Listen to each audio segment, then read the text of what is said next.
రాష్ట్ర విభజన జరిగినప్పుడు విభజన నియమావళి ప్రకారం ఆస్తులు అప్పులు జనాభా దామాష ప్రకారం పంచుకోవడానికి చట్టంలో అవకాశం ఉంది అధ్యక్ష.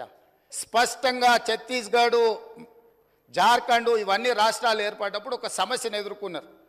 ఆనాడు దిగ్విజయ్ సింగ్ గారు ముఖ్యమంత్రిగా ఉన్నప్పుడు చట్టంలో ఉన్న అంశం ఏంటంటే విద్యుత్తు ప్రాజెక్టులు ఏ ప్రాంతంలో విద్యుత్తు ఉత్పత్తి చేసే సామర్థ్యం ఉన్నదో అవి ఆ ప్రాంతానికే ఇచ్చేసే విధానం ఉంది చట్టంలో. తద్వారా ఆనాడు మధ్యప్రదేశ్ సీరియస్ పవర్ క్రైసిస్ని ఎదుర్కొన్నది. ఉత్పత్తి చేసేటివేమో కొత్తగా ఏర్పడ్డ రాష్ట్రానికి వెళ్ళిపోయినాయి. వినియోగం మొత్తం మధ్యప్రదేశ్లో ఉండడం వల్ల చాలా తీవ్రమైన విద్యుత్తు సంక్షోభాన్ని ఎదుర్కొన్నది. అదే సందర్భంలో ఉమ్మడి రాష్ట్రంలో కిరణ్ కుమార్ రెడ్డి గారు కటెపుల పట్టుకొని మొత్తం ఇవన్నీ చెప్పిండు, విడిపోతే తెలంగాణ చీకటి అయిపోతుంది, ఎందుకంటే నియమావళి ఇట్లు ఉన్నది కాబట్టి ఇది అటు పోతుందని.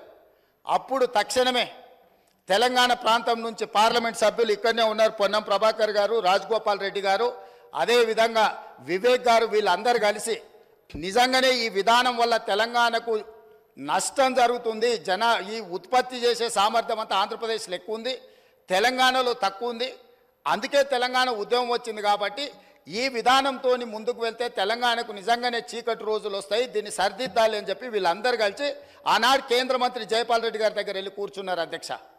జైపాల్ రెడ్డి గారు అప్పుడు అందరితో చర్చించి తెలంగాణలో విద్యుత్ రంగ నిపుణులతో మాట్లాడి ఏం చేస్తే బాగుంటుంది అని అంటే ఒక సవరణ తీసుకురావాలి.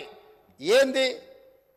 ఉత్పత్తి ప్రాతిపదికన విభజన జరగకూడదు, వినియోగం ప్రాతిపదికన విభజన జరిగినప్పుడు ఉమ్మడి రాష్ట్రంలో తెలంగాణ ప్రాంతానికి అత్యధికంగా ఏదైతే విద్యుత్ వినియోగం జరుగుతున్నదో వినియోగ ప్రాతిపదికన మనకు విభజన జరిగితే తెలంగాణకి ఎలాంటి ఇబ్బంది ఉండదు అని చెబితే హుటాహుటిన జైపాల్ రెడ్డి గారు సోనియా గాంధీ గారి దగ్గరికి, మన్మోహన్ సింగ్ గారి దగ్గరికి వెళ్ళి హైదరాబాద్తో కూడుకున్న తెలంగాణ రాష్ట్రం ఇచ్చిన మనం తెలంగాణకు విద్యుత్తు ఒకవేళ కొరత ఏర్పడితే తెలంగాణ రాష్ట్రం అభివృద్ధి కుంటుపడుతుంది, కుప్పగూలుతుంది అని చెప్పి జైపాల్ రెడ్డి గారు వెళ్ళి కన్విన్స్ చేసి రాష్ట్రం ఏర్పడ్డ తర్వాత స్పీకింగ్ ఆర్డర్ ఇప్పించింది అధ్యక్ష. విభజన చట్టంలో లేని, రాజ్యాంగంలో లేని ప్రత్యేకమైన మినహాయింపు ఒక్క తెలంగాణ రాష్ట్రానికి ఆనాడు ఇక్కడ ఉన్న ఎమ్మెల్యేలు ఆనాడు ఎంపీలుగా పోయి జైపాల్ రెడ్డి గారితో మాట్లాడితే జైపాల్ రెడ్డి గారు కేంద్ర మంత్రిగా ప్రధానమంత్రి మన్మోహన్ సింగ్ గారిని, యూపీఏ చైర్పర్సన్ సోనియా గాంధీ గారిని ఒప్పించి వినియోగం ప్రాతిపదికన 53.46% అంటే దాదాపుగా 54% తెలంగాణ రాష్ట్రానికి, 46% ఆంధ్రప్రదేశ్ రాష్ట్రానికి. వాస్తవంగా ఉత్పత్తి సామర్థ్యం ప్రకారం చూసుకుంటే 36% తెలంగాణలో ఉండే, 64% ఆంధ్రప్రదేశ్లో ఉండే. విభజన చట్టం ప్రకారం తెలంగాణకు 36% వచ్చే విధంగా, ఆంధ్రప్రదేశ్కి 64% వచ్చే విధంగా ఉంటే జైపాల్ రెడ్డి గారు తీవ్రమైన కృషి చేసి తెలంగాణ రాష్ట్రానికి 53.46% ఇప్పించి కేంద్ర ప్రభుత్వం నుంచి ఆదేశాలు ఇప్పించి ఆనాడు తెలంగాణ రాష్ట్రాన్ని చీకట్ల నుంచి కాపాడింది అధ్యక్ష. ఇక్కడ కూర్చున్న వాళ్ళు పొంకనాలు కొడుతున్నాడు ఎవడేం చేయలే. అదేవిధంగా ఆనాడు నేను తెలుగుదేశంలో ఉన్న ఎమ్మెల్యేగా ఇదే సభలో ఇక్కడనే చంద్రశేఖరరావు గారు ముఖ్యమంత్రిగా ఉంటే అక్కడ ప్రతిపక్ష నాయకుడిగా విద్యుత్తు మీద చర్చ జరిగింది.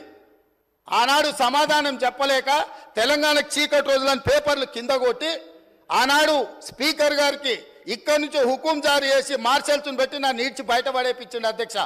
రికార్డులు తీయండి. 2014-15 సందర్భంగా ఆనాడు ఇదే సభలో జరిగిన చర్చలో చంద్రశేఖరరావు గారు ఏ విధంగా సభను తప్పుదో పట్టిస్తుండు, ఏ విధంగా ప్రజల్ని మభ్యపెడుతుండు, ఏ రకంగా కాంగ్రెస్ పార్టీ ఆ రోజు నేను తెలుగుదేశంలో ఉన్నా నేను స్పష్టంగా చెప్పిన ఆ రోజు రికార్డులు తీయండి అధ్యక్ష.